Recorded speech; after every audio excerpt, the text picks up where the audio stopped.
En la bulliciosa Plaza Mayor de Madrid. Bajo el sol implacable de un mediodía de verano. Alejandro sintió el mundo detenerse cuando sus labios se encontraron con los de Miguel por un instante fugaz. Pero ese beso, robado en un momento de descuido, fue capturado por los ojos acusadores de su hermano menor. ¿Quién? Petrificado, dejó caer el teléfono que grababa el secreto. La familia de Alejandro, devota católica y arraigada en las tradiciones conservadoras de la capital española, estalló en un caos de ira y lágrimas esa misma noche, obligándolo a elegir entre su amor prohibido y el legado familiar que tanto valoraba. Alejandro, un abogado de 28 años con una carrera prometedora en un bufete prestigioso de la Gran Vía, siempre había navegado con cuidado por las aguas turbulentas de su identidad. Criado en un hogar donde el padre, un empresario estricto llamado Carlos, predicaba los valores de la familia nuclear y la moral católica, Alejandro había aprendido a ocultar su orientación sexual como un secreto guardado bajo llave. Su madre, María, una mujer devota que asistía a misa diaria en la Catedral de la Almudena, veía en él al hijo perfecto, educado, exitoso y destinado a casarse con una buena chica de su círculo social. Pero todo cambió con Miguel. Miguel, de 30 años, era un profesor de arte en una escuela secundaria del barrio de Malasaña, conocido por su espíritu libre y su pasión por la pintura abstracta. Se habían conocido en una exposición de arte contemporáneo en el Reina Sofía, donde Alejandro, invitado por un cliente, se sintió atraído por la forma en que Miguel explicaba las obras con una intensidad que resonaba en su alma reprimida. Sus conversaciones iniciales fueron inocentes, pero pronto evolucionaron en encuentros clandestinos en cafés ocultos y paseos nocturnos por el Retiro. Miguel, abiertamente gay en su círculo de amigos progresistas, presionaba a Alejandro para que saliera del armario, argumentando que en la España moderna, con el matrimonio igualitario legal desde 2005, no había razón para esconderse. Pero Alejandro sabía que su mundo no era tan tolerante. Esa noche, después del beso en la plaza, el hermano de Alejandro, Pablo, de 22 años, irrumpió en la cena familiar con el vídeo en su teléfono. «Hermano, ¿qué es esto?», gritó, su voz temblando de confusión y rabia. Carlos se levantó de la mesa, su rostro enrojecido, y exigió explicaciones. María comenzó a llorar, murmurando oraciones a la Virgen. Alejandro, paralizado, negó al principio, pero la evidencia era irrefutable. «Es un error», balbuceó.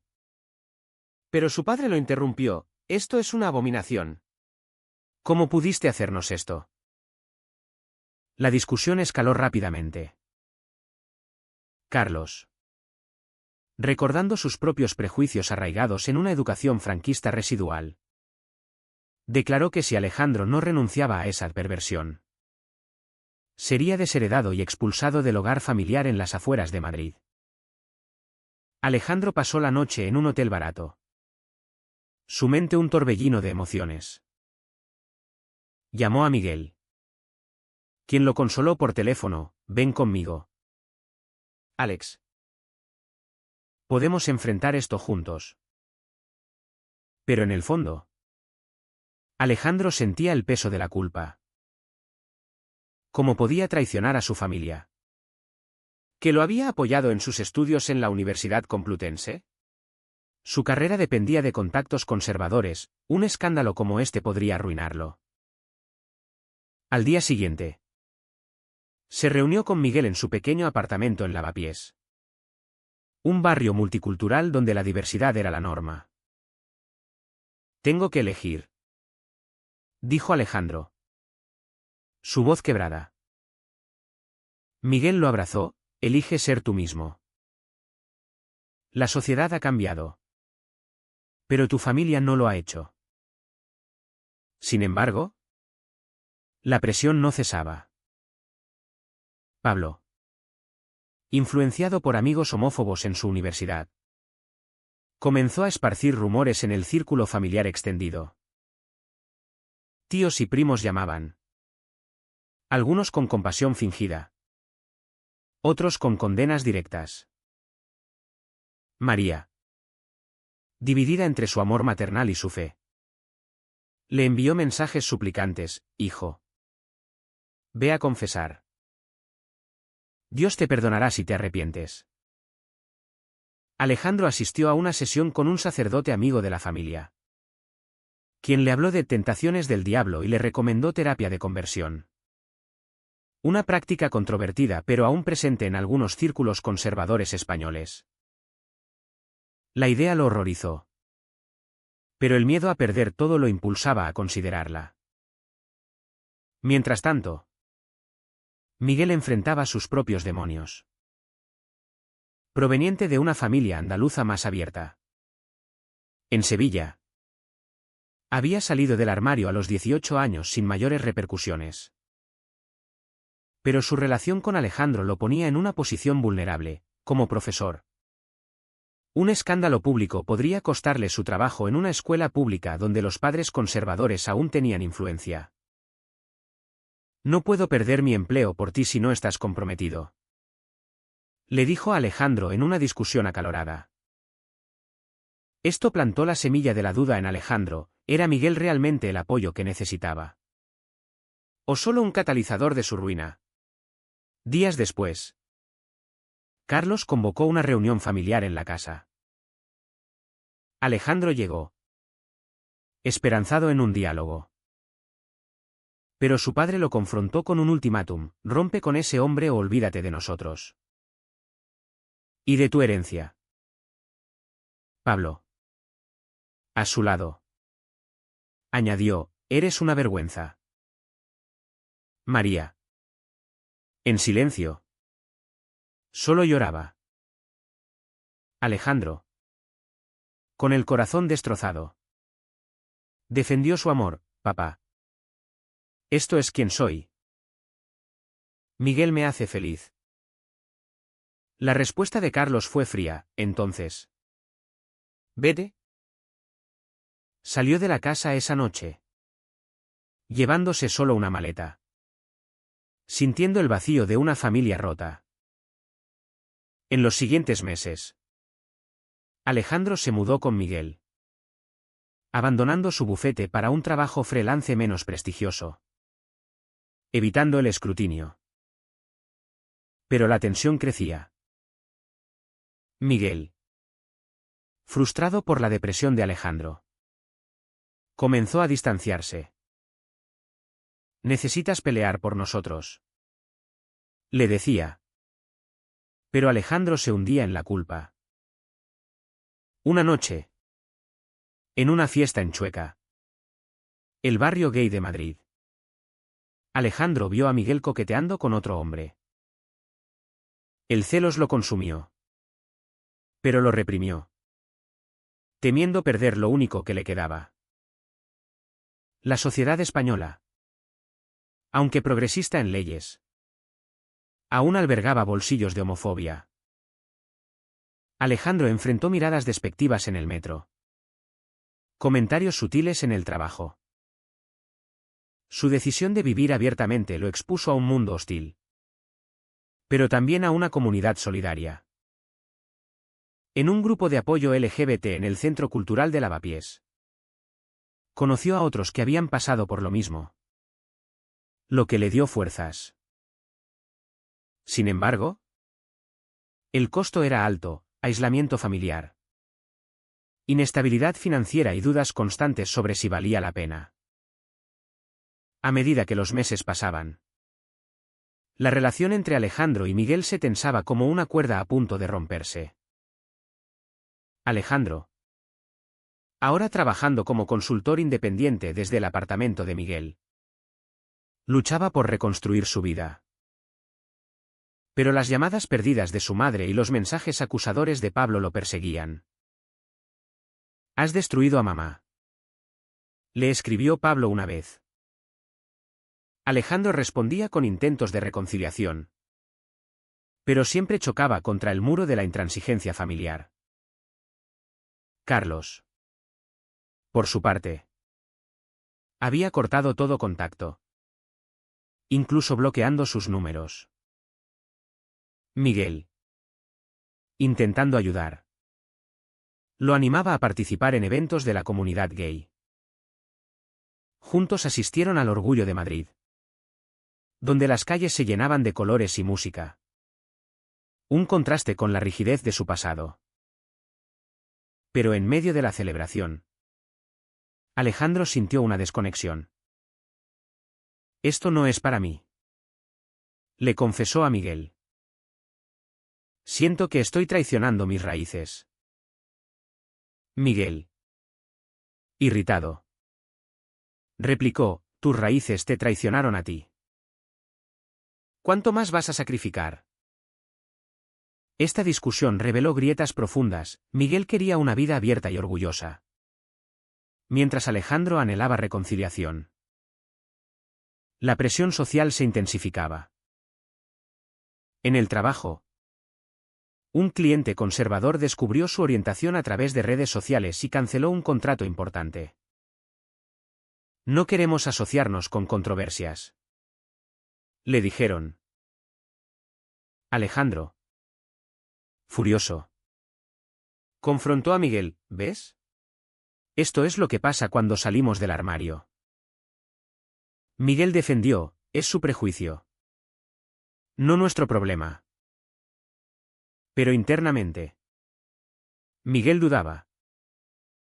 Su escuela había recibido quejas anónimas sobre su estilo de vida, y temía una investigación. Para protegerse, comenzó a ocultar detalles de su relación en el trabajo, lo que Alejandro interpretó como hipocresía.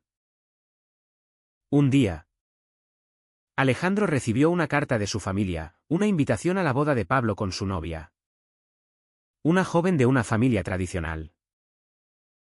«Ven solo. Sin él», especificaba una nota de Carlos. Alejandro vio esto como una oportunidad de puente. «Iré solo», le dijo a Miguel. «¿Quién explotó?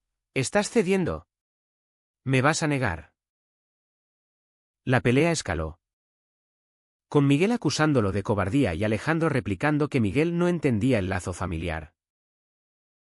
Esa noche, Miguel salió solo, y Alejandro se quedó rumiando su soledad. En la boda, en una finca rural cerca de Toledo, Alejandro se enfrentó al rechazo directo. Carlos lo ignoró. María lo abrazó con lágrimas pero susurró: «Renuncia a eso.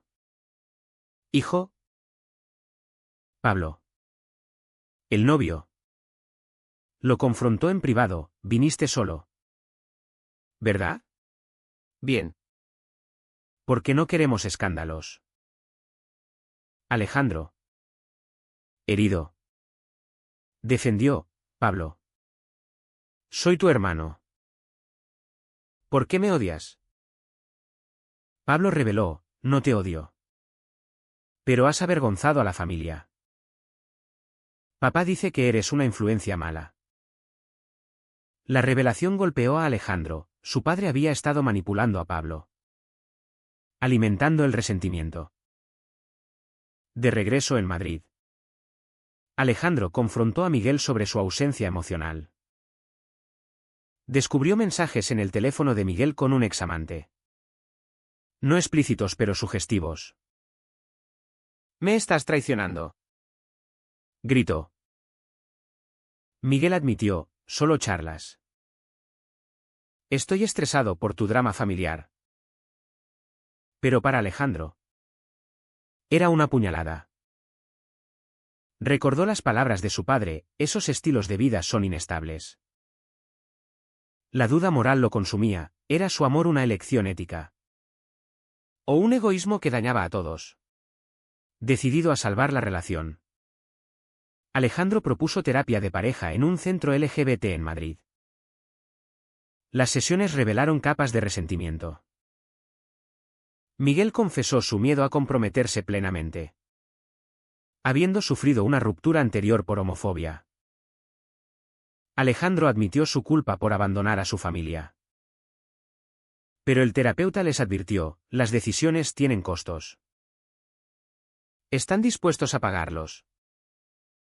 Esto impulsó a Alejandro a intentar un último acercamiento familiar. Llamó a María, quien accedió a un encuentro secreto en un café. «Mamá, ayúdame a hablar con papá», suplicó. María, dividida, reveló: tu padre sufre un infarto silencioso por el estrés. Culpa a tu elección. Alejandro se derrumbó: su decisión había herido físicamente a su padre. ¿Era correcto priorizar su felicidad sobre la salud familiar? Regresó a casa con Miguel. Pero la semilla de la duda crecía. Mientras tanto, Miguel enfrentaba su propia crisis. Una queja formal en su escuela lo obligó a defenderse ante el director. «Mantén tu vida privada», le advirtieron. Frustrado, Miguel culpó a Alejandro: tu salida forzada nos expuso a ambos. La tensión culminó en una separación temporal. Miguel se mudó con un amigo por una semana. Alejandro, solo, reflexionó sobre sus elecciones. ¿Había valido la pena el dolor? La separación temporal se extendió, convirtiéndose en un abismo emocional. Alejandro, viviendo solo en el apartamento, se sumergió en el trabajo para distraerse.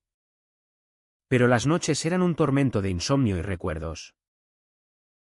Llamaba a Miguel diariamente, pero las conversaciones eran cortantes. «Necesito espacio», decía Miguel. Alejandro, desesperado, buscó consuelo en el grupo de apoyo, donde escuchó historias similares: hombres que perdieron familias por amor, otros que reprimieron su identidad por paz. Una frase resonó: la libertad tiene un precio, pero la cárcel del armario es peor. En paralelo, la familia de Alejandro se desmoronaba. Carlos sufrió un infarto menor, hospitalizado en el Gregorio Marañón. María lo llamó: ven, hijo, tu padre pregunta por ti.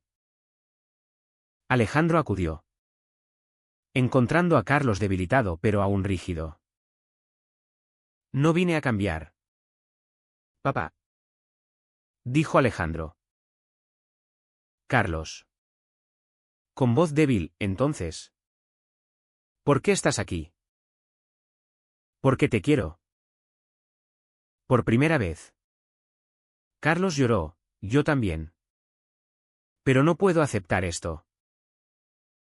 Pablo, presente, intervino: papá, dale tiempo. Sorprendentemente, Pablo mostró empatía, confesando que había investigado sobre orientación sexual y dudaba de sus prejuicios. Esta grieta en la armadura familiar dio esperanza a Alejandro. Compartió con Miguel por mensaje: mi familia podría cambiar. Pero Miguel respondió con cinismo: no cuentes con eso. Me has arrastrado a esto. La respuesta hirió a Alejandro, revelando la profundidad del resentimiento. Decidió confrontar: se reunieron en el retiro. ¿Quieres terminar?, preguntó. Miguel admitió: no sé. Tu indecisión me agota. Alejandro, enfurecido, Acusó, tú me empujaste a salir. La discusión terminó en lágrimas. Con Miguel revelando una oferta de trabajo en Barcelona para escapar. La sociedad intervenía sutilmente. Amigos comunes. Divididos. Tomaban partidos. Algunos apoyaban a Alejandro. Otros veían su relación como tóxica. En una cena con amigos en Malasaña, un comentario casual sobre amores destructivos desencadenó una explosión. Alejandro defendió, el amor no destruye, los prejuicios lo hacen. Pero internamente, cuestionaba, ¿era su relación una víctima de la sociedad? ¿O un error personal? Carlos salió del hospital. Y la familia organizó una cena de reconciliación. Alejandro asistió solo. Como condición. Allí. Carlos propuso un pacto, vuelve a casa. Hijo. Olvida esa fase. Alejandro rechazó, no es una fase. Es mi vida. Pablo. Sorprendentemente. Apoyó, papá. Escúchalo. Reveló que había hablado con un psicólogo y entendía que la orientación no se elige. María. Animada. Sugirió, quizá podamos conocer a Miguel. Carlos se negó rotundamente. Pero era un progreso. Emocionado. Alejandro llamó a Miguel, hay esperanza. Pero Miguel. En Barcelona para la entrevista. Confesó, he conocido a alguien. Solo una cita. Pero. La traición golpeó como un rayo. Alejandro. Destrozado. Cortó la llamada. ¿Cómo podía Miguel? Su ancla. ¿Abandonarlo ahora? Confrontó sus Mautuno C, había sacrificado familia por amor. Solo para ser traicionado. Era el amor gay inherentemente inestable en una sociedad dividida. ¿O solo mala suerte? Decidido a no rendirse. Alejandro viajó a Barcelona. Encontró a Miguel en un café del barrio gótico. Lucha por nosotros. Suplicó. Miguel.